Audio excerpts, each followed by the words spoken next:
Everyone, I am Sucharita Paliwal. Welcome to my YouTube channel.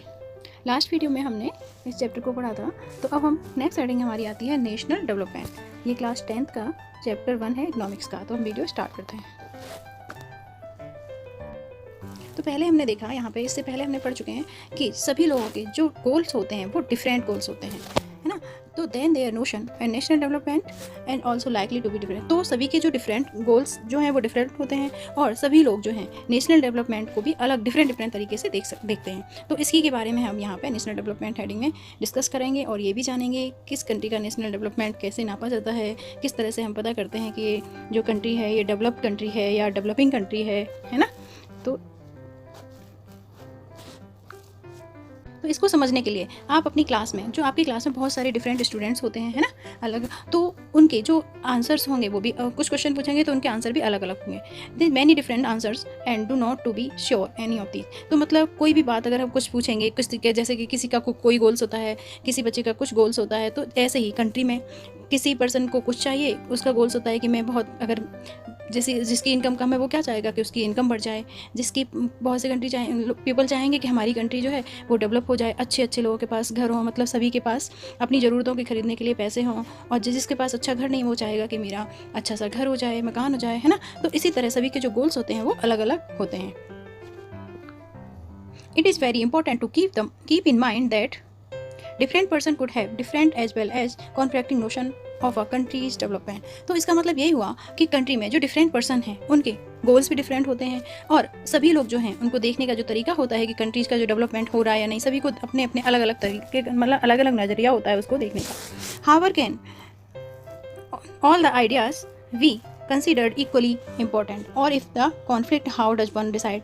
अब हम जैसे कि ये सभी जो हैं सभी को इक्वली इम्पोर्टेंस दी जाए, है ना, और सभी जो हैं अपने बारे में कुछ डिसाइड कर सकें, और फेयर जस्ट पाथ, और सभी के साथ एक जैसा अच्छे से व्यवहार किया जाए, फेयर मतलब। और we also have to think whether there is a better way of doing things. तो क्या होगा, इससे जो लोगों की है वो सोच बदली जा सकेगी, वो और कुछ अच्छा कर सकेंगे, और इस सब का जो है लोगों, ये सारे जो आइडियाज़ हैं इनसे कंट्री के जो बहुत सारे पीपल हैं, बहुत लोगों को, या कोई स्मॉल ग्रुप है उससे भी बेनिफिट मिलेगा। National development means thinking about these question. So national development क्या होता है, थिंकिंग अबाउट, मतलब बहुत सारे जो क्वेश्चंस हैं उनके बारे में सोचना। तो हम यहाँ पे जान लेते हैं, नेक्स्ट पेज पे चलते हैं हम लोग। अब यहाँ पे एक पिक्चर दी गई है, तो यहाँ पे कुछ सिचुएशंस दी गई हैं, उनको हम डिस्कस कर लेते हैं। तो एक जो वेजल है dumped 500 tons liquid toxic wastage in the open area dumps in a city. तो मतलब कहते हैं कि मतलब कुछ जो कंपनीज हैं उनका जो टॉक्सिक जो वेस्टेज निकलते थे उनसे, उन्होंने क्या किया, उसको सिटी के एक तरफ जो है ओपन एरिया में डाल दिया। This happened in a city called Abidjan in a library coast country, और ये जो कंट्री अफ्रीका है उसके वहाँ पे ये जो सिटी था वहाँ पे था। The fumes from the highly toxic wastage कॉन नॉक्सिया स्किन। अब इससे क्या होना था, जो टॉक्सिन्स थे, वो जो वेस्ट जो निकाला गया था फैक्ट्रियों से जो निकलता था, उसको वहाँ पे उन्होंने क्या कर दिया था, जो ओपन एरिया है उसमें डंप कर दिया। तो इससे लोगों को बहुत ज़्यादा प्रॉब्लम्स होने लगी। तो लोगों में स्किन डिजीजेज होने लगी, उनकी स्किन पे रेशेज पड़ने लगे। कई बार क्या होता है, डायरिया वगैरह इस तरह की जो डिजीजेज हैं वहाँ पर वो बढ़ गई। तो आफ्टर अ मंथ, तो मतलब वहाँ पे कुछ 7% वर डेड, और कुछ लोग जो हैं वहाँ पे उनकी डेथ भी हो गई। 20% क्या हो गए, हॉस्पिटल में एडमिट हो गए। And 26,000 treated for the symptom of poisoning. और ये जो पॉइजन था उसकी वजह से जो 26,000 लोग हैं उसका वो क्या करा थे, वो ट्रीटमेंट भी करा रहे थे, उनको भी कुछ थोड़ी प्रॉब्लम्स होना शुरू हो गई थी। तो एक मल्टीनेशनल कंपनी ने की जो डीलिंग हुई थी पेट्रोलियम में एंड जो मेटल्स है, तो उसने क्या किया था, एक कॉन्ट्रैक्ट किया था लोकल कंपनी से।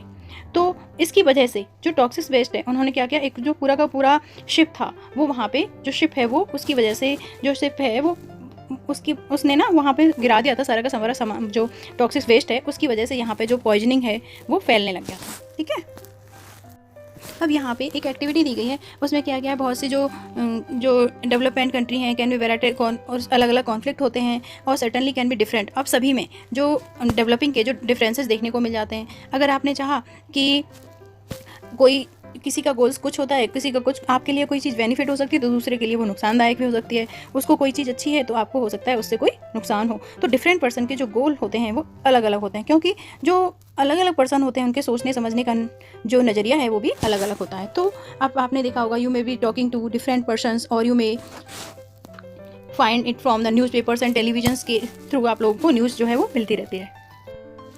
अब हमारी नेक्स्ट सेटिंग आती है how to compare different countries और स्टेट। तो हम जो हैं वो डिफरेंट कंट्रीज को और स्टेट्स को किस तरह से कंपेयर कर सकते हैं।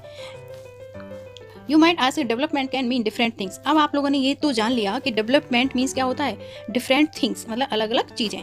How come some countries are generally called developed.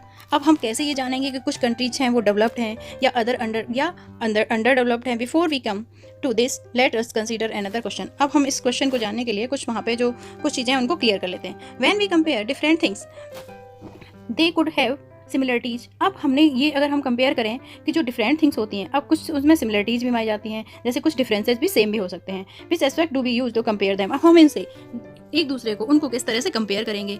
Late us look the students in the class. अब हमारी जो क्लास है, कोई भी क्लास, उसमें बहुत सारे स्टूडेंट्स होते हैं।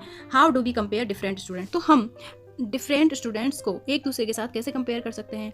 They differ in their Heights. अब उनको कैसे करेंगे, उनकी हाइट के अकॉर्डिंग, उनकी हेल्थ के अकॉर्डिंग, उनकी टैलेंट के अकॉर्डिंग या उनके इंटरेस्ट के according. The highest student may not be the most studies are one. अब मान लीजिए जो हेल्थेस्ट स्टूडेंट, कोई किसी बच्चे की अगर हेल्थ बहुत ज़्यादा अच्छी है तो ये भी नहीं हो सकता, ये जरूरी नहीं है कि वो पढ़ने में भी बहुत ज़्यादा अच्छा हो। The most intelligent student may not be friendliest one. अब जो कि बच्चा एक बहुत ज़्यादा इंटेलिजेंट है और ये ज़रूरी नहीं है कि वो फ्रेंड्स भी उतने ही बनाए, बहुत ज़्यादा फ्रेंड्स बनाए, ज़रूरी नहीं है। वो हो सकता है कि वो अपने आप में ही बिजी रहना चाहता हो, वो ज़्यादा फ्रेंड्स सर्कल को नहीं बढ़ाना चाहता हो। So how do we compare student. तो हम इस तरह से स्टूडेंट्स को किस तरह से कंपेयर कर सकते हैं। The setting we may use depend on the purpose of comparison. अब हमारा जो है वो किस जो क्राइटेरिया है वो क्या होगा, एक जगह ये सब किस पे, अगर हमें किसी चीज़ को कंपेयर करना है तो ये जो है वो डिपेंड किस पे होगा, पर्पस ऑफ कंपेरिजन पे। वी जो different criteria of choose a sport team. अगर हम लोग देखेंगे कि जो अगर हमें स्पोर्ट टीम के लिए अगर हम बच्चा चाहिए या हमें कोई डिबेट करानी है उसके लिए चाहिए या कोई म्यूजिक टीम के लिए चाहिए या टीम ऑफ ऑर्गेनाइज पिकनिक, तो हम अलग अलग, जैसे पिकनिक पे जाने के लिए चाहिए तो उसमें कौन बच्चे इंटरेस्टेड हैं या किस तरह के बच्चों, पिकनिक पे तो कोई भी जा सकता है। और अगर हमें डिबेट करानी है तो वो हमें जो बच्चे बिल्कुल उनमें हेजिटेशन ना हो, अच्छे से वो बोल पाएँ, उनको हम रखेंगे। जो खेल में अच्छे होंगे उनको हम स्पोर्ट्स में रखेंगे, ठीक है। इसलिए for some purpose we have choose the criterion for all around progress of children in the class. How shall we do it.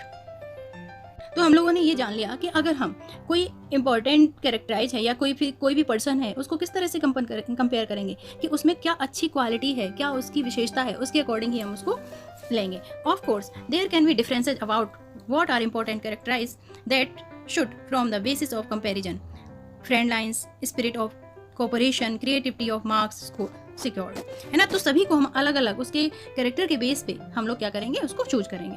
This is true of development too. ये भी जरूरी है, ये सच है कि जो डेवलपमेंट है वो भी बहुत ज़्यादा, वो भी सच है। For comparing country their income is considered to be one of the most important attribute. अब ये तो सच है कि कोई भी डेवलप है तो वो जो है मनी के बिना तो नहीं हो सकता है। कि फॉर कंपेयरिंग, अगर हम किसी भी कंट्री को कंपेयर करते हैं तो देयर उनकी इनकम जो है, अगर इनकम अच्छी होगी तो ये मानेंगे ना हम कि जिस कंट्री की इनकम अच्छी है वहाँ के जो लोग हैं वो अच्छे से रह पाते होंगे। Countries with the higher income are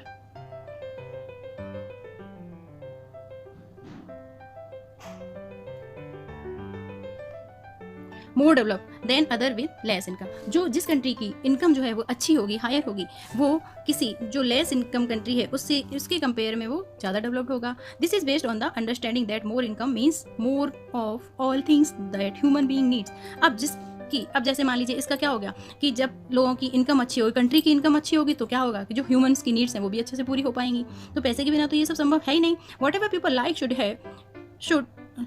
and should have they will be able to get with greater income. अगर इसी की वजह से जो लोग हैं वो क्या चाहते हैं कि ज़्यादा से ज़्यादा उनकी इनकम बढ़े। So greater income itself consider to be one important goal. अब जो ग्रेटर इनकम है वो क्या है, एक इंपॉर्टेंट गोल है सभी के लिए। तो सभी चाहते हैं कि जो हमारी इनकम है वो जैसे भी हो ज़्यादा से ज़्यादा बढ़ जाए। Now what in the income of a country, intuitively the income of the country is the income of all the residents of the country. अब देखो, अगर किसी भी कंट्री में लोगों की जो इनकम है वो अच्छी है तो वहाँ पे को क्या चाहेगा, सबसे पहले क्या है, सभी लोगों को लोगों को रहने के लिए घर मिल जाए। This gives us the total income of the country, है ना। तो अब हम इससे क्या करेंगे कि किसी भी कंट्री की जो टोटल इनकम है उसको जोड़ लेंगे, है ना। However the for comparison between country, अब हम किसी भी कंट्री का जो कंपैरिजन है वो किस तरह से करेंगे। Total income is not an useful major.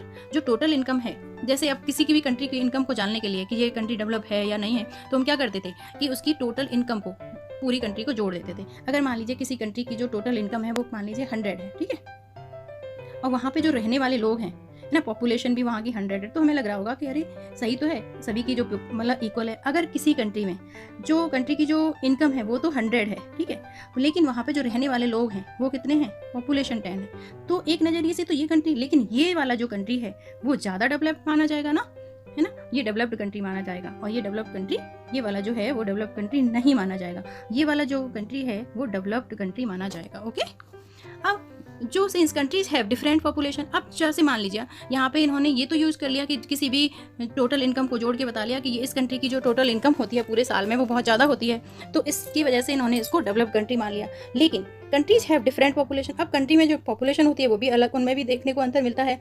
Comparing total income will not tells at what the average person is likely to earn. अब कई बार क्या होता है, इसमें ये भी हो सकता है किसी भी, जैसे मान लीजिए हमने केवल इनकम को देखा, तो ये भी हो सकता है कि एक पर्सन की इनकम जो है मंथली वो 50,000 से एवव हो, 50,000 से एवव हो सकती है, और दूसरे पर्सन की जो सेकंड पर्सन है उसकी जो इनकम है वो 10,000 भी हो सकती है और नहीं भी हो सकती है ना।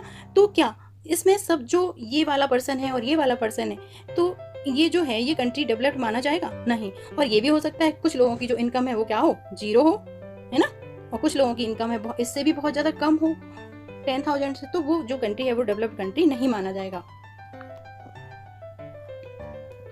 अब इसके are people of the country better off half of than others in a different country. अब इसको कंपेयर करने के लिए एक एवरेज इनकम निकालने का जो तरीका है वो काफी अच्छा साबित हुआ है। तो we compare average income which is the total income of the country divided by its population. तो एवरेज इनकम निकालने के लिए क्या किया जाता है, जो कि टोटल इनकम निकाली जाती है कंट्री की, क्या निकाली जाती है, टोटल इनकम अपॉन पॉपुलेशन, ठीक है, तो उससे पॉपुलेशन से इसको डिवाइड कर दिया जाता है, तो क्या निकल के आ जाता है, पर capita income. Okay, in the world development reports brought out by the world bank. अब जो यूज किया गया था, जो क्राइटेरिया है वो मतलब यहाँ पे कुछ कंट्रीज को क्लासीफाई किया गया, तो कंट्रीज विद पर कैपिटा इनकम जैसे 1256 पर एनम थी, और जब कब थी वो 2017 में, और आर कॉल्ड रिच कंट्री। तो इन कंट्रीज को क्या कहा जाता था, रिच कंट्री। जिस कंट्री की इनकम $12,000 से मतलब पर एनम से ज़्यादा है या उतनी है, तो उसको रिच कंट्री कहा जाता था। And those who with per capita, और वहाँ के जो लोगों की जो पर कैपिटा इनकम है वो $955 है या इससे थोड़ी बहुत कम है, तो इससे कम है, तो उसको क्या कहा जाएगा, लो इनकम कंट्री, तो उनको लो इनकम कंट्री कहा जाएगा। और जहाँ के लोगों की जो इनकम है वो ज़्यादा है, उसको क्या कहा जाएगा, उसको रिच कंट्रीज कहा जाएगा। तो India comes in the category of low middle. अब जो इंडिया है वो क्या हुआ उस टाइम पे 2000 यहाँ पे 17 में, अभी तो 17 के बाद तो जो इंडिया है वो मिडिल इनकम कंट्रीज में आ रहा है, लेकिन पहले जो 2017 में यहाँ की जो इनकम थी वो कमी थी, तो यहाँ पे लो मिडिल इनकम कंट्रीज के अंदर आ रहा था। वह जस्ट यूएसए जो है वहाँ के जो 81,820 पर एनम। तो the rich countries excluding countries of middle east के जो कंट्रीज हैं वो उसमें इंक्लूड किए गए थे। Certain other small countries are generally called develop country. और जो कि स्मॉल कंट्रीज हैं जैसे कि इंडिया हो गया, ये सब थे जो वो किस में आए थे, डेवलप्ड कंट्री में नहीं आ रहे थे। इनको हम इंडिया वगैरह को क्या कहेंगे, डेवलपिंग कंट्री। और जो मिडिल ईस्ट के जैसे जो कंट्री थे, यूएसए हो गया, ये सब क्या किस में आ रहे थे, रिच कंट्रीज में आ रहे थे। अब एक बार आप इस एवरेज इनकम को भी रेट कर लीजिएगा, अच्छे से देख लीजिएगा। हम नीचे चलते हैं, यहाँ पे देखिए कुछ पिक्चर्स हैं। यहाँ पे दिखाया गया है कि countries with no rich and no poor. जो कंट्री, कुछ कंट्रीज हैं कि जो कि डेवलप कंट्री है, वहाँ पे कोई न रिच है न पुअर है, तो सभी लोग एक समान है। अब कंट्री, कुछ ऐसी कंट्री भी हैं जैसे कि हमारी इंडिया, यहाँ पे जो रिच और पुअर में काफ़ी डिफरेंट है। अब ये रिच हैं, अब ये पुअर है ना, तो इनमें काफ़ी डिफरेंसेस देखने को मिलता है। अब हमारी नेक्स्ट हेडिंग आती है इनकम एंड अदर क्राइटेरिया। तो जो लोगों की जो इनकम है वो क्या होनी चाहिए, किस तरह से, जरूरी नहीं है कि लोग इनकम को भी देखते हैं, इनकम के साथ साथ लोग अदर क्राइटेरियाज को भी देखते हैं।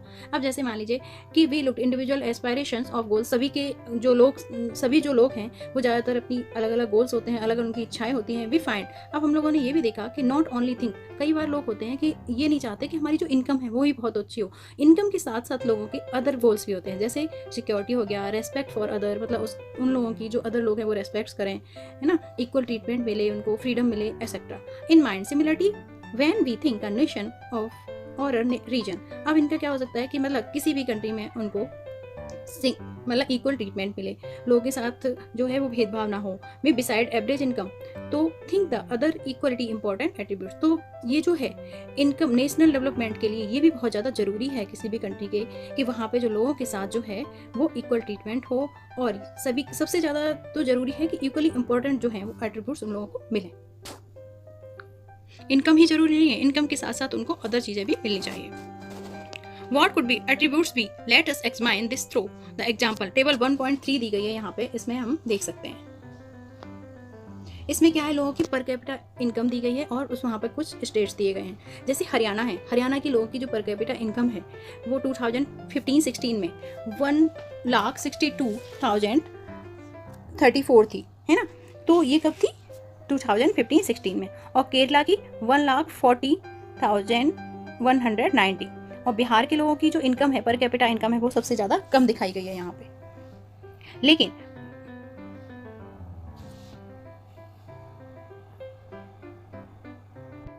तो यहाँ पे इस टेबल के बारे में ही बताया गया है कि 2015 में जो हरियाणा है, हरियाणा, केरला और बिहार की जो पर कैपिटा इनकम है उसके बारे में बताया गया है कि काफ़ी सारे डिफरेंसेस हैं तीनों स्टेट्स की जो पर कैपिटा इनकम है उसकी में। हरियाणा की जो पर कैपिटा इनकम है सबसे ज़्यादा हाईएस्ट है ना, इनकम, और मतलब किसकी अपेक्षा? बिहार और केरला की अपेक्षा। This means that on an average a person in Haryana earn. अब ये कह रहा है कि जो हरियाणा के जो पर्सन है वो लगभग, एक जो पर्सन है वो 1,62,034 रुपीज़ कमा लेता है पूरे ईयर में, है ना। और on the an average person, Bihar का जो पर्सन है वो पूरे साल में 31,454 रुपीज़ ही कमा पाता है। So is per capita income were to be use as measures of development. तो ये जो पर कैपिटा इनकम है वो जो है डेवलपमेंट को मेजर करने के लिए बहुत ज़्यादा इंपॉर्टेंट है। Haryana will be considered the most developed and Bihar. अब इससे हमें पता चलेगा, क्योंकि हरियाणा की जो पर कैपिटा इनकम है वो काफ़ी अच्छी है, तो हरियाणा को डेवलप्ड स्टेट माना जाएगा। और बिहार की जो पर कैपिटा इनकम है वो बहुत ज़्यादा कम है, तो बिहार को डेवलप्ड स्टेट नहीं माना जाएगा, ठीक है। Now let us look in the certain ideas पर presenting of these state. Of table 1.4 में भी इसी तरह से दिखाया गया है कि आप वहाँ से उसको भी कुछ समझ सकते हैं। तो यहाँ पे ये दिया गया है कि जो इन्फेंट मोर्टिलिटी रेट है वो क्या है, मतलब जो लोग हैं जो लाइव बर्थ मतलब 2016 में वहाँ की, अब जैसे किसी भी कंट्री की जो पर कैपिटा इनकम अच्छी होगी, है ना, तो वहाँ की जो लोगों का जो रहन सहन का स्तर है वो भी अच्छा होगा।